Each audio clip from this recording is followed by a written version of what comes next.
Good morning, Kiev! You've clearly been out on Friday nights, so I'm going to try that one more time. If you were here yesterday, you'll know that I want some noise, I want some interaction, warm you up for our amazing guest speakers that we have today. So I'm going to try that again. And I want more noise, more action. I want the rest of Barometer to hear you, okay? Good morning, Kiev! Yes, that's what I'm talking about. Just before I introduce our first guest speaker here on the second day of Barometer 2019, just two quick pieces of information. If you want to stay in touch with what's going on, use the QR code for the chatbot on Telegram. I'll give you a second if you want to scan that. Second, if you were at any of the speakers yesterday, you know it can be quite intimidating to come on such a big stage with so many amazing bartenders. So I need you to give a huge Kiev welcome to each of the speakers throughout today. So we're going to have a little practice for those that weren't here yesterday. As I bring on the speaker, I need everyone to stand up and just give a huge roar, just like you did there. So will you practice for me? All right. Introducing Mr. X. Come on, practice, stand up. Right. Okay. That was an okay practice. Let's see when we get to the real thing for Dickie. So, our first speaker for today will probably be the second most famous New Zealander that you'll meet here at Barometer. Not hard for a country with more sheep than people. He is the global ambassador for Bacardi rum and has been for the last 5 years. He's told me he's had the most amazing year. So he got married this year, had his first child. He's turning 40.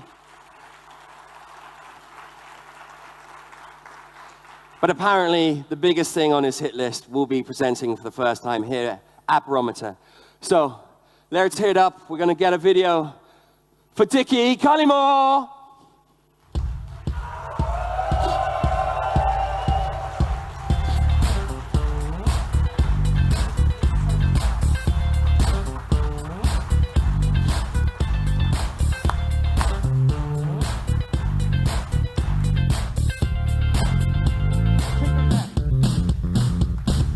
28th and 29th September 2019, Star Stage of Barometer International Bar Show. In partnership with Bartender School by Bacardi Martini. Top figures in global bar industry will coach you, lead you, educate you. Dickie Cullimore, Global Ambassador for Bacardi. Jacob Bryars, Global Advocacy Director for Bacardi. Please welcome on stage as it starts right now.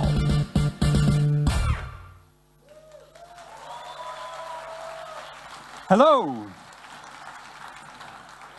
This is an incredible opportunity to be up here standing in front of clearly so many awesome bartenders. I can tell that by the beards and the casual disregard when it comes to your appearance. You all look quite fresh, so I thought today must have been day one of Barometer. You didn't go out too hard last night, unlike Kenji, wherever he's gone. So, I get to talk about something that is actually very old. And you know what? People have been up on stages just like this all around the world for the last 30, 40, 50 years talking about this exact same material. The only thing different today is the presenter, the examples, and the audience. The great thing about a classic cocktail and trying to strive to create the next classic is that classics are true. Classics are a beautiful thing. So this is what we're going to explore. This is what we're going to have some fun with. So let me tell you a little about myself. I am the global brand ambassador for Bacardi rum, which is the best job in the world. I am a huge rum lover. I have worked for 10 years, or almost 10 years now, as an ambassador. And I've got to work across some pretty crazy portfolios within Bacardi and outside Bacardi as well. So I've got to look after a lot of rum, and I'm probably at least this much ocho right now. My favorite modern classic is the Old Cuban. So we'll talk a little bit about that shortly, and I'll certainly be making those tonight. For some reason, I agreed to do a guest shift. So if you want to see an old, slow bartender with average chat, come see me tonight. It's going to be good fun. As Kenji said, this is the biggest year of my life. I got married in June. I had my first child 4 weeks ago today. And I turned 40 in 12 days. Rum's kept me looking young, yeah? So it's been a pretty good year, and I'm really excited to be here today. Now, I was one hell of a good bartender. I was a rock star. Now, you just have to take my word for it, because none of you were there. No one ever saw me bartend. And I think many of you out here think of yourselves as rock stars. Think of yourselves as people who are the most amazing people behind a bar on any given night. Thursday, Friday, Saturday, this is your stage. The weeds, the audience, they are your screaming, adoring fans. And it's a great feeling being up there making drinks for a crowd. But if I haven't been to see you perform live, if I haven't seen a bartender like Harry Craddock or a bartender like Dick Bradsell perform live, how the hell would I know how good they were or what they were like as a bartender? So this idea of a rock star, in this case Bob Dylan, he was an amazing live performer, phenomenal live performer. But the reason that we all know him is because he left a record. He's still alive. He leaves a record of all the great works he's done. And you know what? That's exactly the same for us. For us to know how great a bartender Dale DeGroff was or Audrey Saunders was to see the drinks that they've made being made or played in bars and clubs around the world. So what is a classic? A classic is a drink that travels beyond your bar. It travels to other cities, to other countries, and bartenders around the world adopt it and make it their own. It's a drink that's been copied. It's a drink that has perhaps been twisted or slightly changed to give it a regional flair or a distinct flavor for your bar or your personality. And why are they important? Classic cocktails are drinks that have stood the test of time. They were true 100 years ago, and they're still true today. Think of drinks like the daiquiri or the mojito. These are drinks that, over a century old now, are still as delicious as they were when they were first created, and are still made by bartenders around the world. So this is why these drinks are so important. It's a way of leaving a little something of us behind for the next generation of bartenders. So who were the people that we would probably consider the most important for this generation of bartenders? So who are the ones who left the most, what we would now call modern classics, for us to enjoy? And unfortunately, this man here, Dick Bradsell, passed away in 2016. I had the opportunity, but never ended up seeing him work live, which sucks. I really regret that I never went and saw Dick Bradsell behind a bar. The very first gin drink that got me super excited was the Bramble, the Bombay Sapphire Bramble. Banging drink, absolutely delicious. Such an easy way of enjoying gin. It was the very first gin drink I got excited about. And he created that. He also created the simple riff on the old-fashioned, the rum treacle. Delicious drink, really simple, really accessible. He's the man who did it. And probably the drink that he's most famous for right now is the vodka espresso, or the espresso martini, as we probably mostly call it. So that was Dick Bradsell. I would suggest the most important bartender and recipe creator of this modern era. Now, another gentleman, this one, King Cocktail, Mr. Dale DeGroff. wasn't just responsible for creating amazing drinks, he was also responsible for the cosmopolitan. Not the creation of it, but sort of the standardization and sharing it with the world. He's the guy that brought the Cosmo to you. Now, a lot of you weren't around when the Cosmo was the biggest cocktail on the planet. I certainly was. I saw Dennis Temney. He certainly was around when the Cosmo was the biggest cocktail on the planet. And Dale was the one who did that. Not only did he do it as a bartender, but he did it as an author as well. So this is all pre-internet stuff. Bottom left there, you have a drink, the Whiskey Smash. And much like the Bramble was the drink that opened gin up for me, the Whiskey Smash is the cocktail that for many people has opened the doors for bourbon. Really, really easy, really accessible, delicious drink. And then one of my other favorites, and certainly one of the greatest highballs in my mind, is the Añejo highball, which Dale created, and is probably the drink responsible in this modern era of bringing ginger beer back to the bars. Once upon a time, that was the Moscow Mule, but now it's the Añejo highball that brought ginger beer back. But of the three, this is the one I'm most grateful for. This is Audrey Saunders. Now, Audrey didn't start life as a bartender. She started bartending really late. She was well into her 30s before she even started working properly behind bars. And it was working in New York with bartenders like Dale DeGroff that she found her love for certain styles of classics. And she is the one who's brought some incredible drinks to life by taking things that we already know and then putting her twist or her interpretation on it. So we have the Gin Mule, which takes the great elements of the Moscow Mule with the delicious refreshingness of the Mojito to bring together a whole new sort of style of drink. I'll forgive her for taking the rum out of it and putting gin in, but it's a delicious, refreshing gin long drink. And the second one there in that image is the Earl Grey Martini. Now, I'm sure you've all heard of it, but whether you would know that Audrey created it, I'm not sure. She's done many, many great things, but the drink I'm most thankful for and the most grateful for is the Old Cuban by Audrey.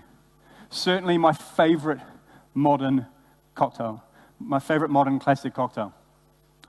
Now, Audrey made it look effortless. She made it look so easy, but it took her 9 months to perfect that drink. 9 months for today's modern bartender, when we have attention spans of 9 minutes if we're lucky. Would you sit and take 9 months working on a drink? I wish I would know in that a little bit of time, a little bit of perseverance, I could have possibly come up with a drink as good as the Old Cuban. Now, Audrey made it look simple. She made it look easy. She put a lot of work into it. So let's have a look at what we would need to do if we wanted to create our own modern classic. So we've looked at some of the heroes of the last 3 or 4 decades. So let's look at the future, and let's look at the wonderful bartenders in this room and what you're going to do to make your imprint on the industry. First of all, simply make it simple. A drink that is simple and easy to replicate is more likely to travel. It's more likely for bartenders of all skill levels to be able to take it and make it.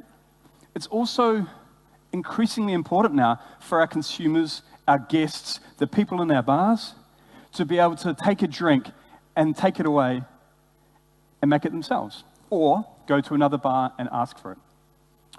Often the stories of creation aren't about the bartender or the bar, but the people who take the drinks. My favorite example is the daiquiri. It was huge in Cuba, but it wasn't until 1909 when a naval officer took the daiquiri from Cuba and took it to America, and from there it went to the world. So simplicity is a wonderful starting point. And you know what? Some of the most simple, elegant, easy drinks that we enjoy today weren't created by bartenders. The Aperol Spritz and the Saint-Germain cocktail were both created by brands. So sometimes limited bartending experience can actually get great results. The daiquiri wasn't even created by a bartender. So simplicity is key. But a lot of the simple drinks, the formulas, the structures are already taken. So what can you do in this instance? The most important drink, I think, in the last 30 years for tequila would have to be the Tommy's Margarita. You guys all like a Tommy's? Yeah? Who has been to Tommy's in San Francisco? Anyone? One. Maybe two. Three. So Tommy's in San Francisco isn't in the metropolis. It isn't in the most accessible area of the city. In fact, it's in a beautiful little neighborhood. And Tommy's is a little family-owned Mexican restaurant. And Julio Bermeo, the owner, created this incredible drink. He simply took the orange element, the sweet element, the triple sec, the Cointreau, Grand Marnier, whatever you might want to use in your margarita, and he replaced it with agave.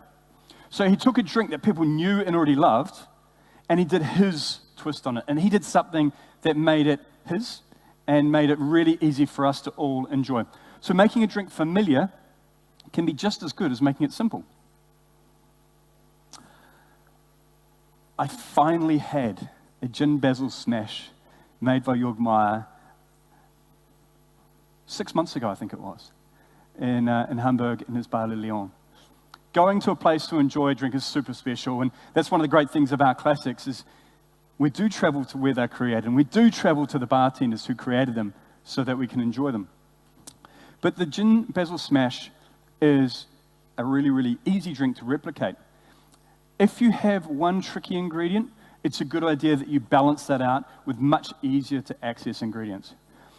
Gin basil smash, the only ingredient that could potentially be tricky would be the basil.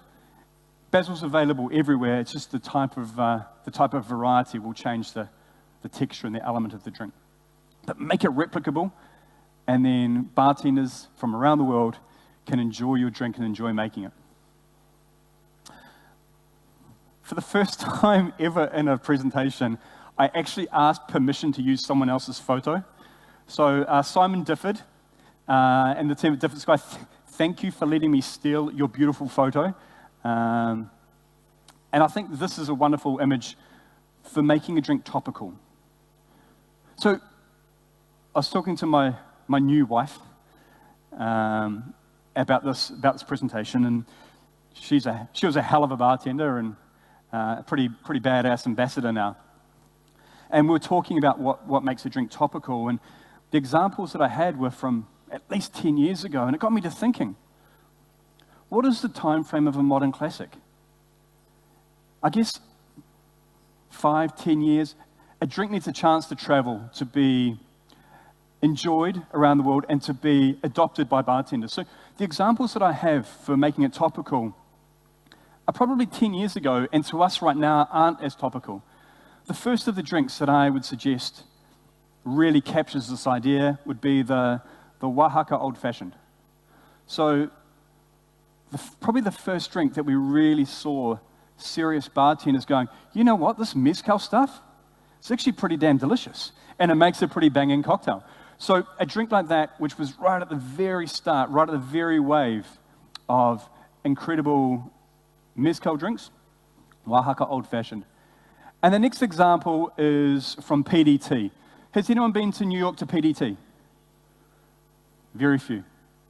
There's an amazing drink there created by Don Lee called the Benton's Old Fashioned.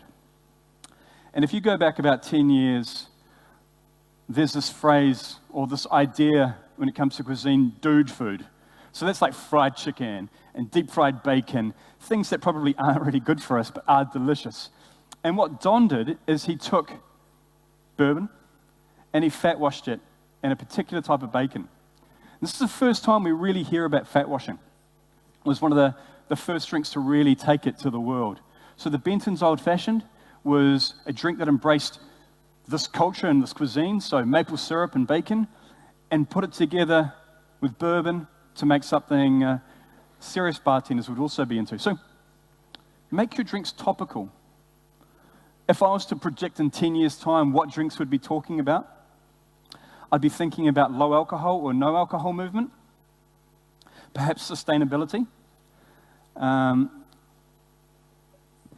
drinks that maybe embrace ingredients that are good for wellness, things like kombucha, things that make us feel good about our drinking. So once you've created a drink, once you've got the DNA, you've got simplicity, or you've made it familiar with a twist, or you've made it topical and relevant, you've got to get the drink out there. You've got to make your drink known. One of the greatest ways is to get up on a stage and make a drink in front of an audience, in front of your peers, in front of those who maybe are the most judgy, but those who will really appreciate what you do. So getting up on stage, cocktail competitions are a wonderful way of bringing your drink to life to the world. I'm obviously a huge fan of Bacardi Legacy. In fact, it's what I do for most of the year. And this gentleman here, Ronapon, is our current Bacardi Legacy global champion. I was also lucky enough for a short window of time to look after not just Bacardi portfolio, but William Grant's, Campari, Diageo, and Cuervo. So a lot of spirits. And for a few months, I was probably the only person on the planet running both Bacardi Legacy and World Class in their own country. So cocktail competitions are a wonderful way of getting out in front of people. The age of media has changed everything. Now, if anyone has seen the drinks that are made in Nightjar, I think Nightjar in London probably shows off their drinks almost better than everyone in the world. They are just relentless in the way that they bring these drinks to consumers, to bartenders, and inspire us all. They're so photo-worthy. They're so beautiful, and they take time and effort when they think about the appearance of their drink. So that's something for you to consider as well, is what does your drink look like, and do people want to share that through social media? Now, it was pointed out to me that Eric probably wasn't taking a photo of this drink. In fact, he was probably on Tinder. So Eric's good for that. Are you sick and tired of having nothing to drink at home? Are you afraid cocktail making is too difficult for you? Well, fear no more. Introducing the all-new revolutionary drink, Clarita. Start creating with ease. Simply fill any kind of glass with ice cube.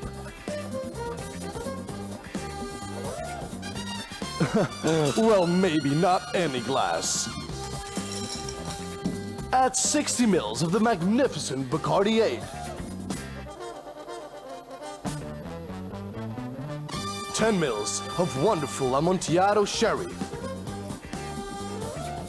A bar spoon of divine chocolate cream.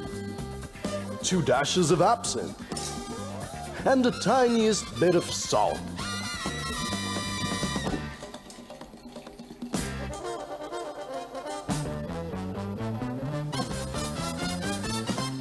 And don't be afraid to add some olive oil droplets, resulting in a terrific tasting drink.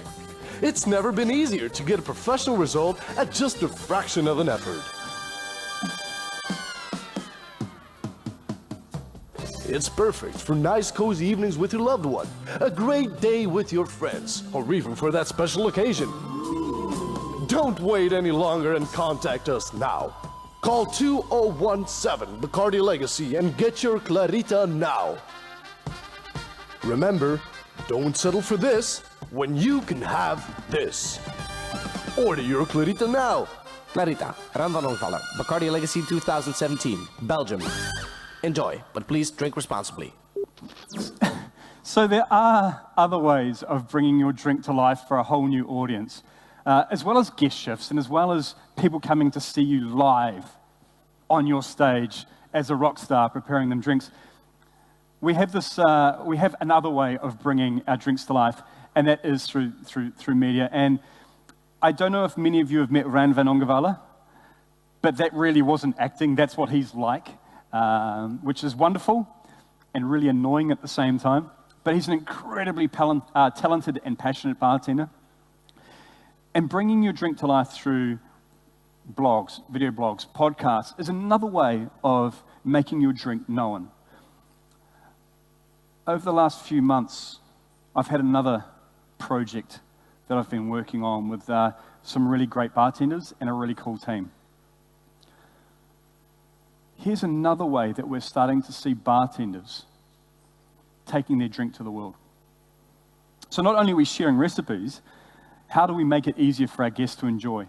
So we did a collaboration, me from the Bacardi and Bacardi Legacy point of view. These are the first two. So two of our bartenders. We had Ronapon with his cocktail Pink Me Up. He's our current global champion. And Chelsea Bailey from the UK.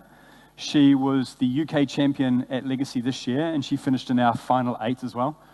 And we are bringing this drink to life next week.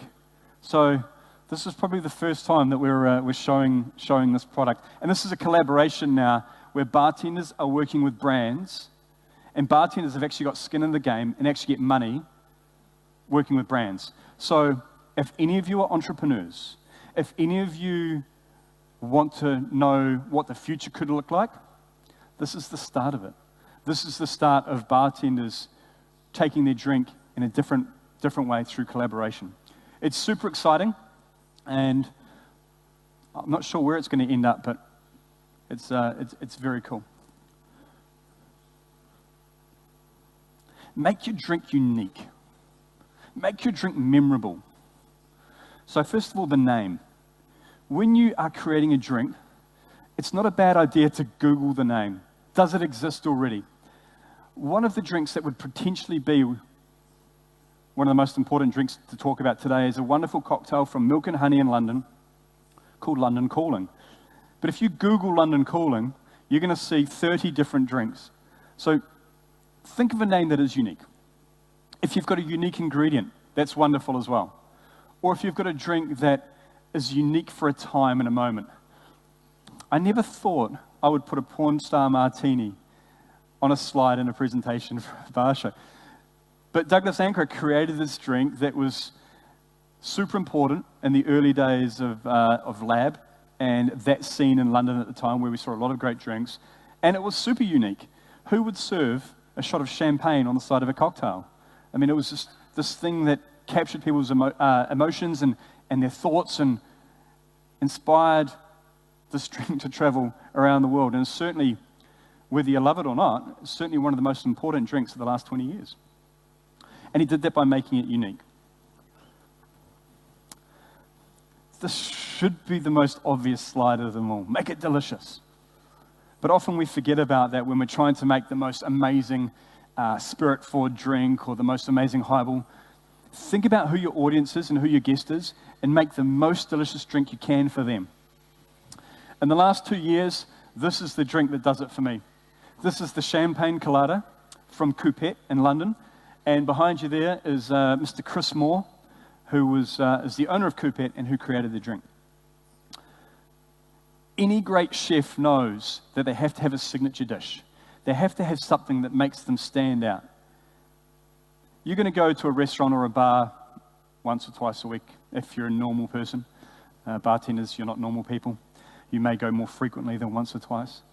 But that drink should be the drink that Sunday, Monday, Tuesday, Wednesday I'm thinking about. So that when it comes to Thursday, Friday, and Saturday, that's the drink I'm going to drink. That drink there is freaking delicious. If you haven't tried it, just Google Champagne Colada. The recipe is out there, and you'll be able to try it.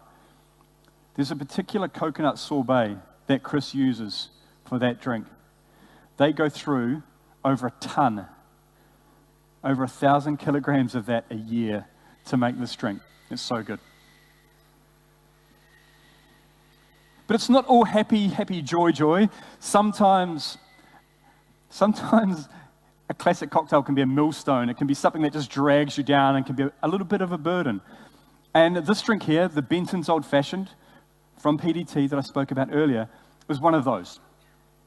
The amount of hours that go into preparing this drink, to do the fat washing, to do the preparation, is insane if you want to be efficient in a bar.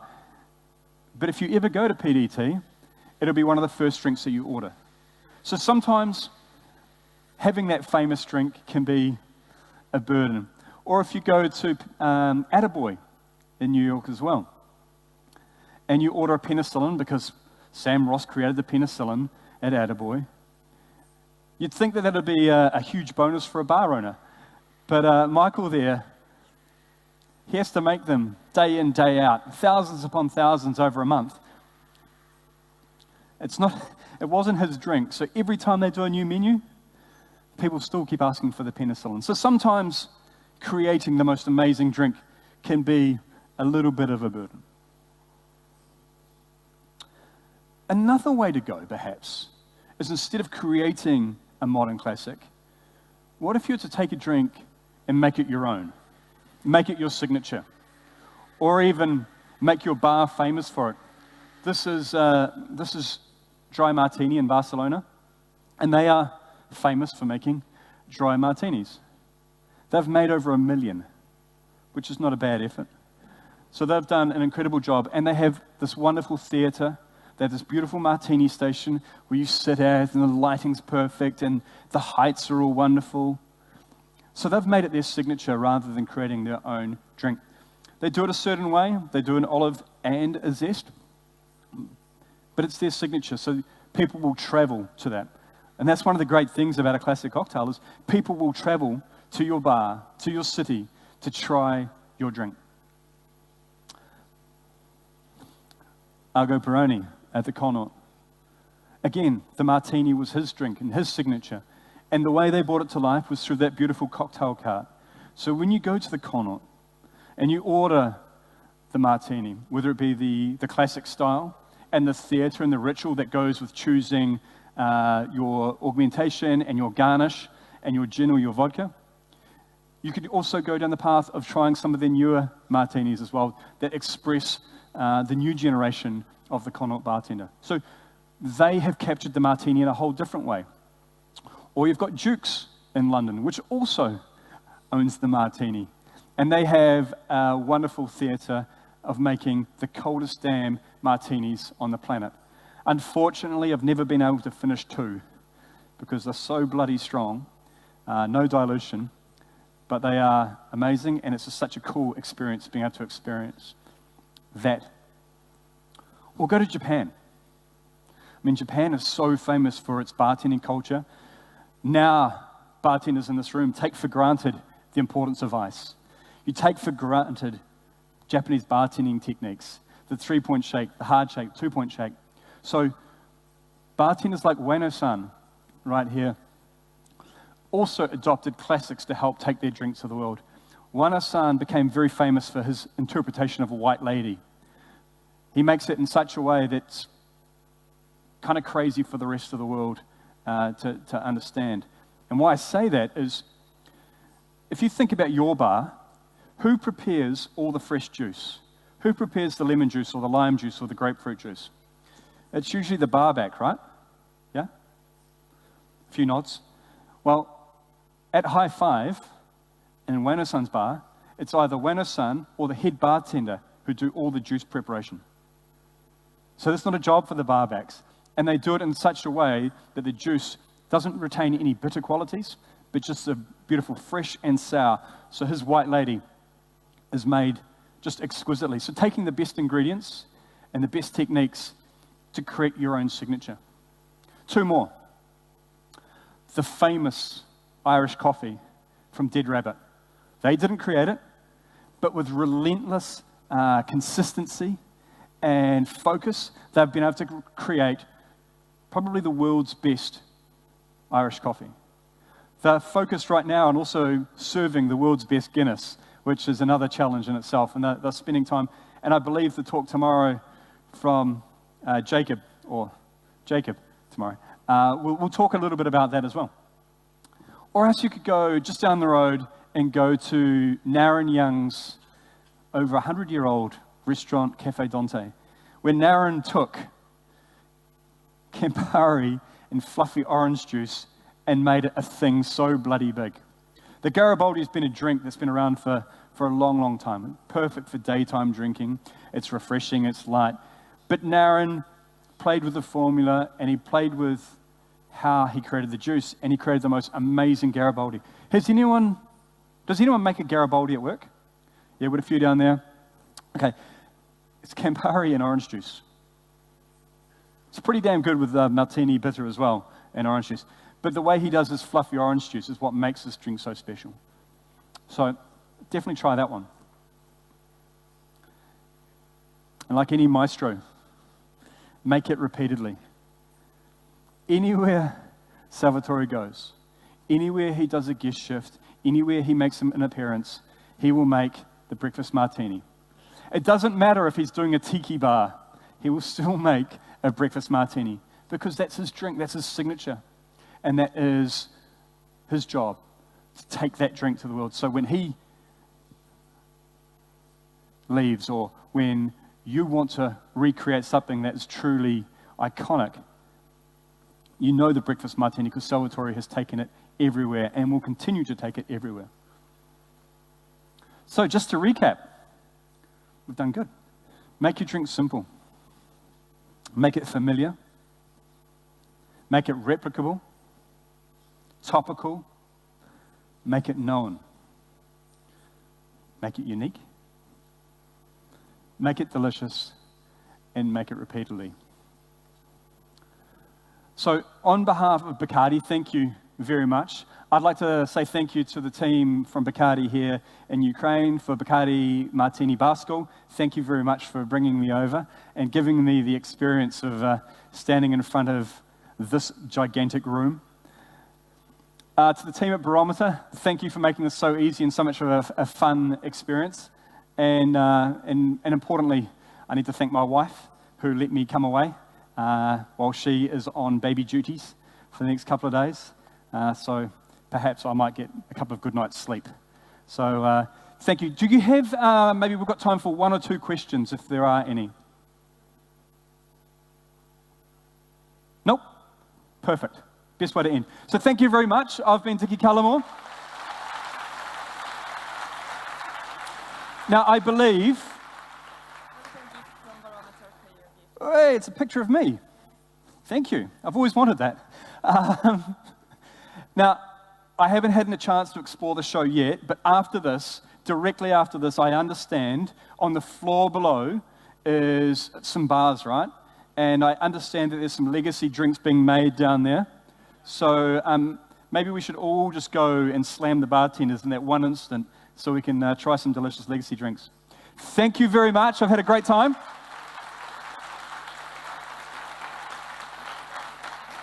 Enjoy the show, and we'll see you all soon. Ciao.